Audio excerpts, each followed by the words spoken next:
मंडळी नमस्कार। मंडळी, मुंबई परिसर म्हणजे शिवसेनेचा बालेकिल्ला। बाळासाहेब ठाकरे यांनी इथूनच शिवसेना सर्व महाराष्ट्रात नेली। त्यामुळे शिवसेना म्हणजे मुंबई आणि मुंबई म्हणजे शिवसेना असं राजकीय समीकरण आजपर्यंत आपण पाहत आलोय। मात्र शिवसेना फुटीनंतर अर्धा पक्ष एकनाथ शिंदे यांनी नेला, अर्धा पक्ष उद्धव ठाकरे यांच्याकडे राहिला। त्यामुळे मुंबईतलं लोकसभेचं समीकरण कसं असेल याबद्दल सगळ्यांनाच आता उत्सुकता असणार आहे। हा गड राखण्यात उद्धव यशस्वी होतात का की एकनाथ शिंदे आपला डाव फिरवतात हेही लवकरच कळणार आहे।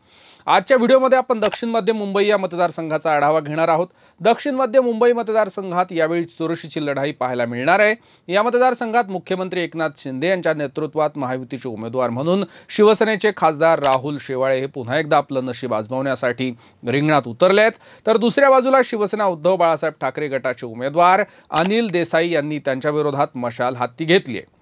राहुल शेवाळे यांनी 2 वेळा मुंबई दक्षिण मध्य मतदारसंघाचं प्रतिनिधित्व केलेलं आहे।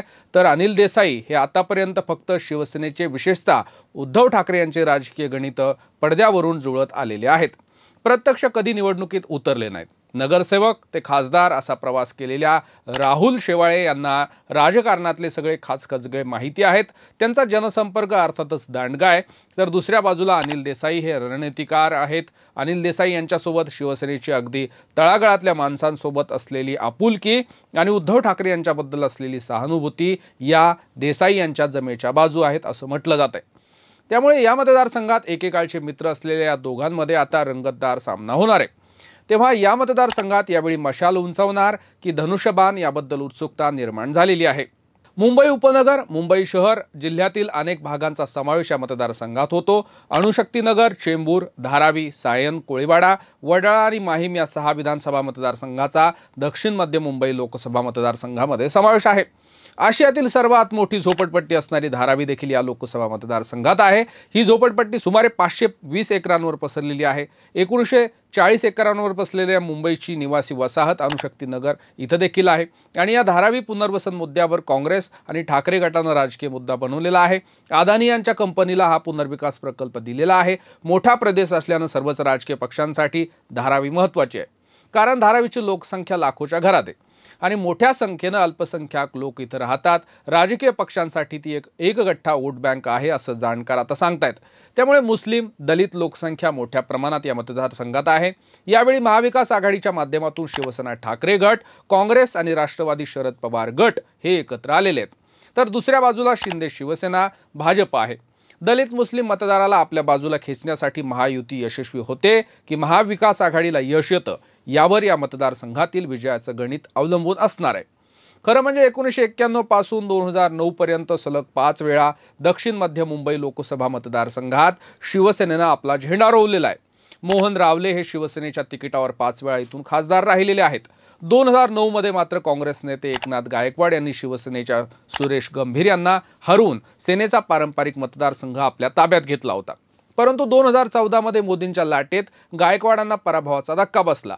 2014 आणि 19च्या लोकसभा निवडणुकीत शिवसेनेचा बालेकिल्ला असलेल्या मुंबई दक्षिण मध्य लोकसभा मतदारसंघातून शिवसेनेचे राहुल शेवाळे विजयी झाले। 2014च्या निवडणुकीत शिवसेनेचे राहुल शेवाळे, काँग्रेसचे एकनाथ गायकवाड यांच्यात ही लढत झाली होती। त्यात गायकवाड यांचा पराभव झाला। यावेळेस वर्षा गायकवाड या मतदारसंघातून लढण्यास इच्छुक होत्या, मात्र महाविकास आघाडीकडून ही जागा ठाकरेंच्या गटाला सोडण्यात आली। यंदाच्या 2024च्या लोकसभा निवडणुकीत काँग्रेस आणि शिवसेना उद्धव बाळासाहेब ठाकरे गट एकत्र आहेत आणि त्यांच्यासमोर शिवसेना शिंदे गट आणि भाजप असल्यामुळे निवडणुकीत कोणाला यश मिळणार हे पाहणं आता औत्सुक्याचं ठरणार आहे। आता या मतदारसंघातलं राजकीय समीकरण काय हे पाहूयात। सध्या दक्षिण मध्य मुंबई लोकसभेच्या अंतर्गत येणाऱ्या विधानसभा मतदारसंघात कोणत्या पक्षाचा आमदार आहे ते आपण पाहूयात। अणुशक्तीनगरमध्ये राष्ट्रवादीचे नवाब मलिक हे आमदार आहेत। चेंबूरमध्ये शिवसेना ठाकरे गटाचे प्रकाश फातर्पेकर हे ठाकरे गटाचे आमदार आहेत। धारावीमध्ये काँग्रेस पक्षाच्या वर्षा गायकवाड हे आमदार आहेत। सायन कोळीवाडा या मतदारसंघात आर तमिळ शेल्वन, तर वडाळामध्ये भाजपचे कालिदास कोळंबकर हे आमदार आहेत। तर माहीममध्ये शिवसेनेच्या शिंदे गटाचे सदा सरवणकर हे आमदार आहेत। यावरून लक्षात येईल की विधानसभा मतदारसंघ पाहता या लोकसभा मतदारसंघात संमिश्र ताकद आहे। काँग्रेस, राष्ट्रवादी, शिवसेना ठाकरे गट, शिंदे गट आणि भाजप अशा जवळपास सर्वच प्रमुख पक्षांचे आमदार इथं आहेत। आता सध्या या लोकसभा मतदारसंघात 15 लाखांहून अधिक मतदार आहेत. राहुल शेवाळे यांना निवडणुकीचा अनुभव असला आणि 2 वेळेला ते खासदार जरी असले तरी यावेळेस त्यांना अँटी इन्कम्बन्सीचा फटका बसू शकतो. तसंच त्यांनी शिवसेना फोडणाऱ्या एकनाथ शिंदे यांना साथ दिल्यामुळे उद्धव यांच्या सहानुभूतीचा फटका शेवाळे यांना बसू शकतो असं बोललं जातंय.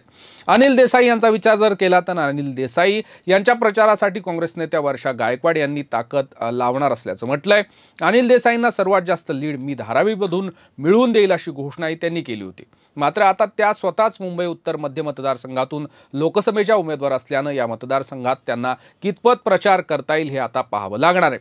नवाब मलिक सध्या कोणत्या गटात आहे हे निश्चित नाही, मात्र त्यांची मतं ही अनिल देसाई यांना मिळतील असा अंदाज राजकीय तज्ज्ञ व्यक्त करत आहेत. कारण त्यांच्या मतदारसंघातले मुस्लिम मतं ही मोदी विरोधातली मतं आहेत. तसंच उद्धव ठाकरे यांची सहानुभूती, शरद पवार, राहुल गांधी यांची सगळी ताकद ही अनिल देसाई यांना मिळेल असं मत महाविकास आघाडीचे नेते व्यक्त करत आहेत.